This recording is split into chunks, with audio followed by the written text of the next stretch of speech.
มีคืนที่ฝนร่วงหล่นจากฟ้าได้แต่ภาวนาให้เธออย่าท้อใจแม้วันนี้จะโหดร้ายแม้คำว่ารัก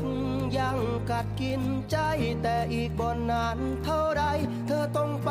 ให้ถึงฟังให้บทเรียนชีวิตต่อเติมพ